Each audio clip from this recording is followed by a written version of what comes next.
Hi, y'all.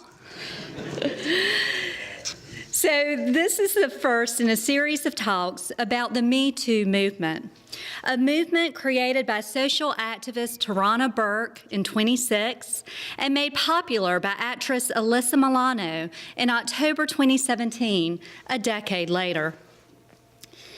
Each spring, I teach a rhetoric and composition course and talk to my students about a rhetorical term called kairos, which is the opportune moment to make your argument, or as Professor Eric White describes it, the passing instant when an opening appears which must be driven through with force if success is to be achieved.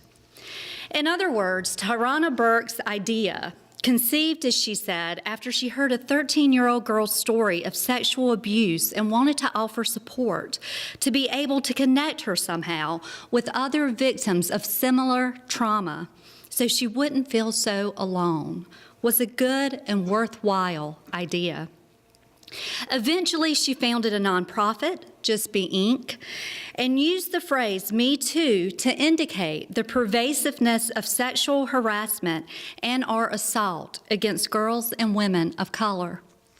Then, in October of this past year, in light of the Harvey Weinstein sexual abuse allegations, Alyssa Milano tweeted a call to women who had been victims of harassment or assault, asking them to use their social media platforms to say, "Me too." Millions responded. That, as Professor Eric White would no doubt say, is a force. I'd add one of Star Wars-styled galactic proportion. It is fitting that Time's 2017 Person of the Year wasn't President Trump, despite his insistence that the publication had said it would probably be him, but rather the silence breakers. Women who speak the truth to power, not unlike those 19 women who openly accused President Trump of the type of sexual misconduct he bragged about on that now infamous Access Hollywood tape. Like so many other women, I responded to Alyssa Milano's call, although it was difficult, not because I have a problem with sharing my experiences, but because, as Veronica Ruck articulates so powerfully in her essay, literally, why can't I say me too? I just somehow feel like my experiences weren't bad enough to say me too. I finally settled on this. Me too, whether being pressured to strip by an older boy while in elementary school, or subjected to vulgar taunting in middle school math class, or snatched in the middle of a routine during my brief stint on high school cheer squad, etc. None of it was okay, then or now. After I posted it on my Facebook page, my mother commented that I wasn't even in kindergarten for that first part. I was 4. After I posted it on my Facebook page, several other women commented. You can't see them all, but a conversation happened just like it was happening across the world. Still, I hesitated posting because I felt so lucky to have only experienced harassment, or for the assault part to be limited to an unknown teenage boy catcalling me before grabbing my wrist and pulling me towards him only for a moment before I broke free and people intervened. This hesitation is, as Ruck explains, part of the point. My attitude, my feelings, and my self-doubt, she writes, are part of the problem. I consider myself to generally be a strong, educated feminist woman with a decent platform where my voice can be heard. Yet I have trouble identifying these things and further excuse them when they happen to me. That's not good. It doesn't have to be bad enough for it to count. And regardless of whether I'm comfortable or you're comfortable saying me too, we all need to admit that we have a problem. The problem that women and their allies are pushing up against is a sexism that's systemic, and the only way to bring it down is to find and destroy its roots.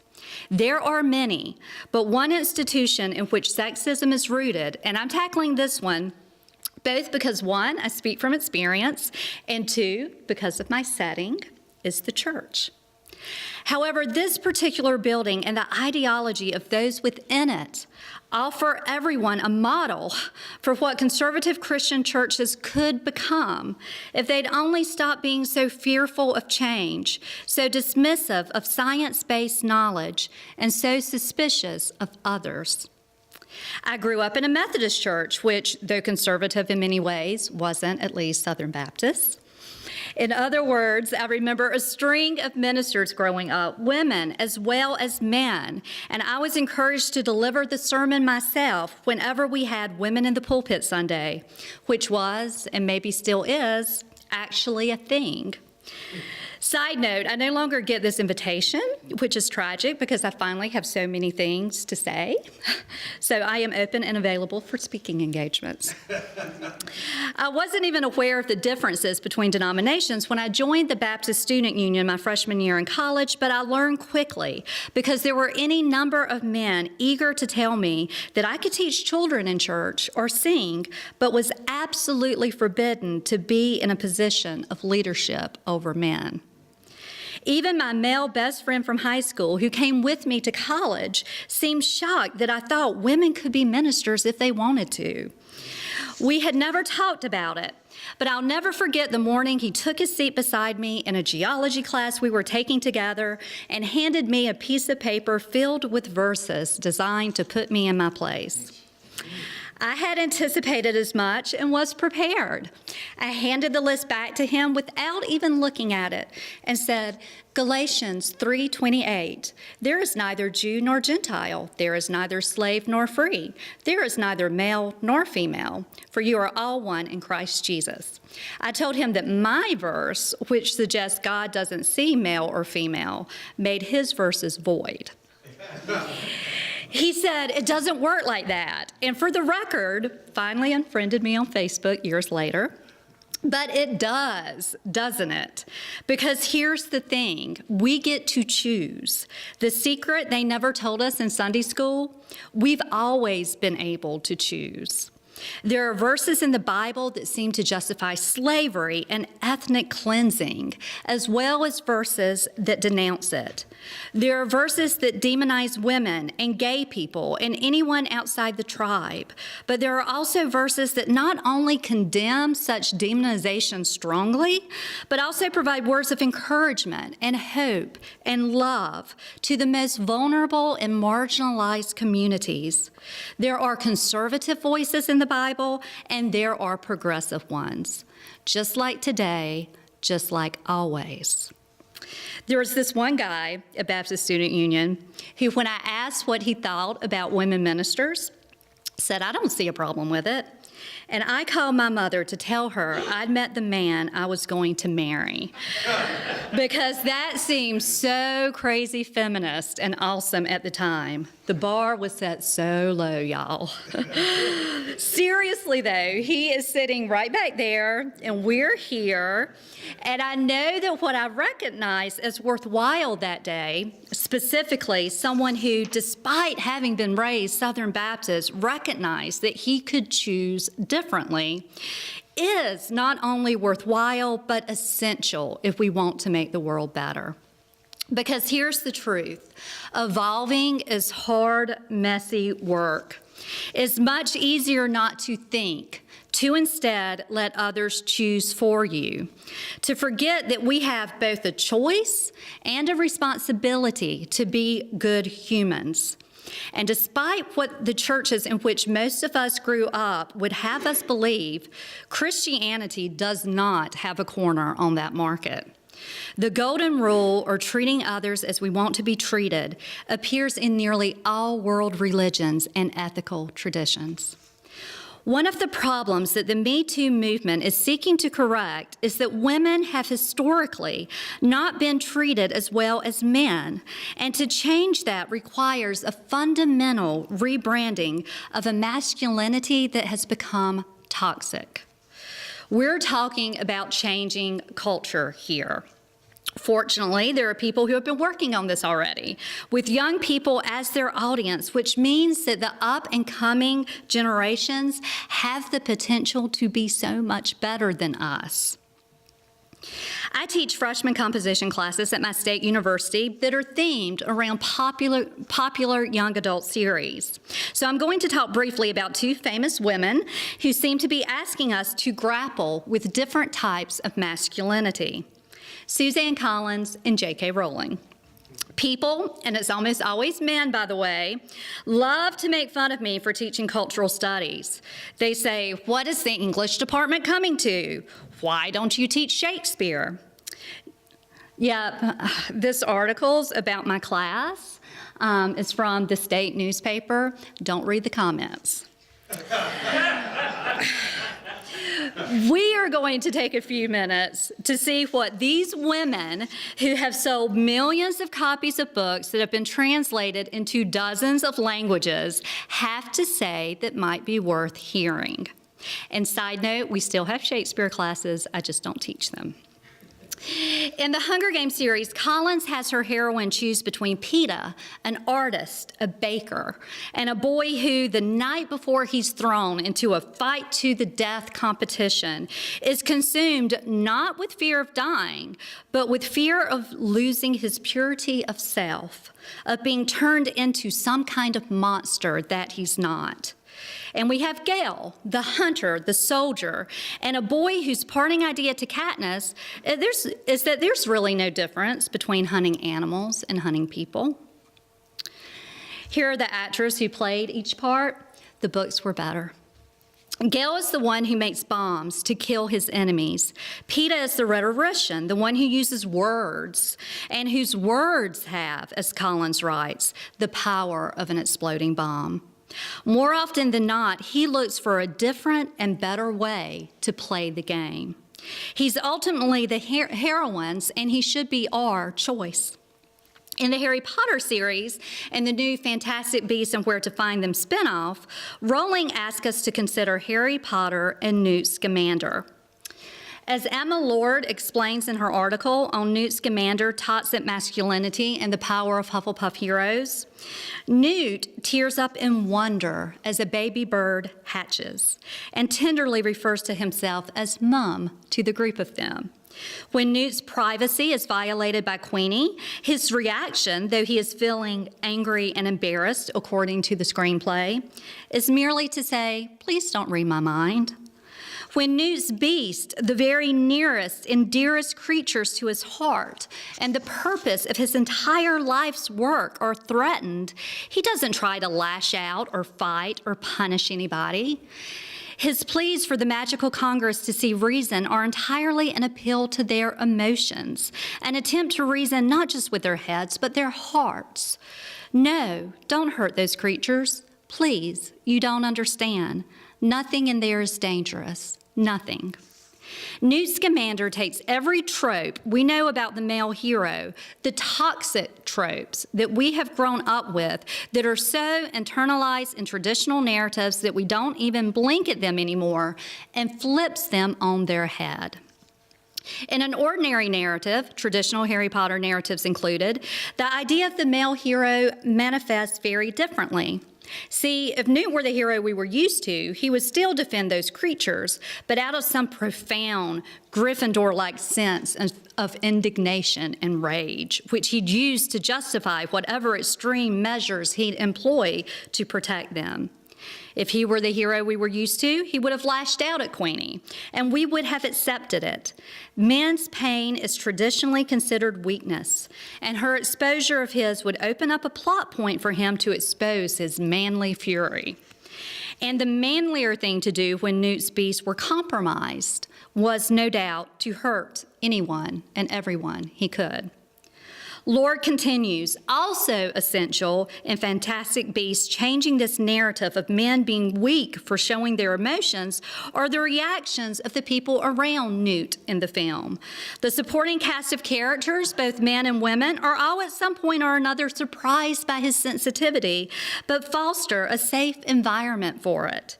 The people who react poorly to it are clearly the bad guys, and through this, the movie retrains its audience to see this hero through a different lens. Lord concludes with hope that the world is ready to embrace new archetypes for heroism, heroes who are honest, vulnerable, and unafraid to feel. I hope so too. But you would be so surprised at the kickback I get in the classroom from young men as I present these ideas. Some of them feel compelled to shout out, "Gail is better than Peter," or "Harry is better than Newt." And then I have to qualify, explaining that I feel empathy for Gail, who has been conditioned to see violence as his only option, that I still deeply love Harry, who definitely has his moments. He's strongest when he engages Newt style with his emotions rather than stifling them, when he allows himself to be overwhelmed by love. For Sirius in book 5, for Dobby in book 7. Only then is he able to block Lord Voldemort. And that's a magic we all have. If my male students continue to protest, and they do, I adapt a favorite line from David Wong's 6 Ways to Keep Terrorists from Ruining the World. Wong condemns answering violence with more violence and addresses the kickback from presenting nonviolent resistance strategies. Most often this kickback, he explains, takes the form of, "What about Hitler?" He tells us this: the more important question for that person is, why do you have a knee-jerk reflex to roll out the Hitler example anytime the need for violence is questioned? Why is it that you even feel a touch of anger when doing it? Why do you feel the urge to be dismissive or snide in the process, implying that the questioner is weak or naive? Why are you defending the use of violence as if it's sacred to you?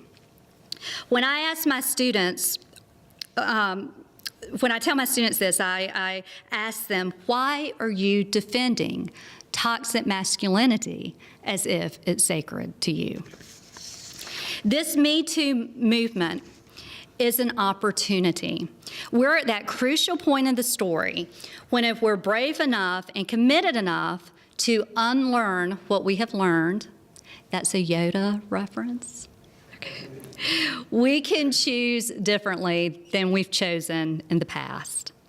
Boys will be boys, or boys will be good humans.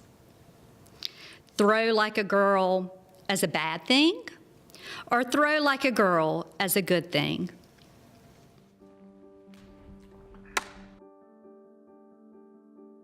Hi, Erin. Hi. Okay, so I'm gonna just give you some actions to do. And just do the first thing that comes to mind. Show me what it looks like to run like a girl. My hair. Oh my God. Show me what it looks like to fight like a girl. Now throw like a girl. Aww. My name is Dakota, and I'm 10 years old. Show me what it looks like to run like a girl. Throw like a girl. Fight like a girl. What does it mean to you when I say run like a girl? It means run fast as you can. So do you think you just insulted your sister? No. I mean, yeah, insulted girls, but not my sister. Is like a girl a good thing? Actually, I don't know if it's a bad thing or a good thing. It sounds like a bad thing. It sounds like you're trying to humiliate someone. So when they're in that vulnerable time between 10 and 12, how do you think it affects them when somebody uses like a girl as an insult? I think it definitely drops their self-confidence and really puts them down, because during that time they're already trying to figure themselves out, and when somebody says you hit like a girl, it's like, well, what does that mean? Because they think they're a strong person. It's kind of like telling them that they're weak and they're not as good as them. And what advice do you have to young girls who are told they run like a girl, kick like a girl, hit like a girl, swing like a girl? Keep doing it, because it's working. If somebody else says that running like a girl or kicking like a girl or shooting like a girl is something that you shouldn't be doing, that's their problem. Because if you're still scoring and you're still getting to the ball on time and you're still being first, you're doing it right. Doesn't matter what they say. I mean, yes, I kick like a girl and I swim like a girl and I walk like a girl and I wake up in the morning like a girl because I am a girl. And that is not something that I should be ashamed of. So I'm gonna do it anyway. That's what they should do. If I asked you to run like a girl now, would you do it differently? I would run like myself. Would you like a chance to redo it? Yeah.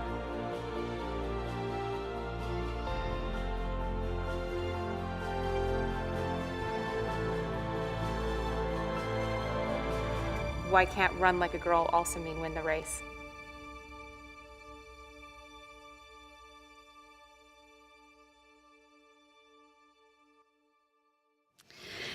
If you don't think these choices matter, I'll tell you this. The first time I showed my class Always as Like a Girl PSA back in 2014, one of my female students had tears rolling down her face by the end of it. Moving forward, we need to remember that we do a disservice to all of us, men included, when we don't treat one another with equal compassion, kindness, and respect. Boys are not naturally predatory. Girls are not naturally servile, although we're all affected by the water in which we swim. The good news is that we're in charge of the water. We can make it less toxic. And I know that's intimidating to think about in the age of Trump, but that only makes it more important. We just have to remember that we get second and third and fourth chances because we get to make choices every day that show our children exactly what we value. And speaking as a woman to my male allies, I need you to talk to younger men about their options. Gail or Peta, Harry or Newt. If you hear a guy say, boys will be boys, you say, boys will be good humans. If you hear a guy say, you throw like a girl, you say, that's a compliment.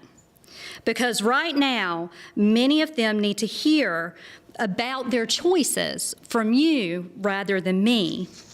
But if enough men support the work that we've been doing, I look forward to the day they'll take my word for it.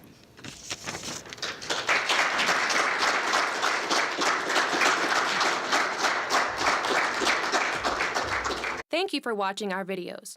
We are entirely dependent on the donations of our listeners and members. We hope that you find this content to be important enough to help us to keep offering these videos to the public at no charge by becoming a regular contributor. Please click on the donate button on our website at www.spfccc.org. Thank you for your support of progressive religious programming.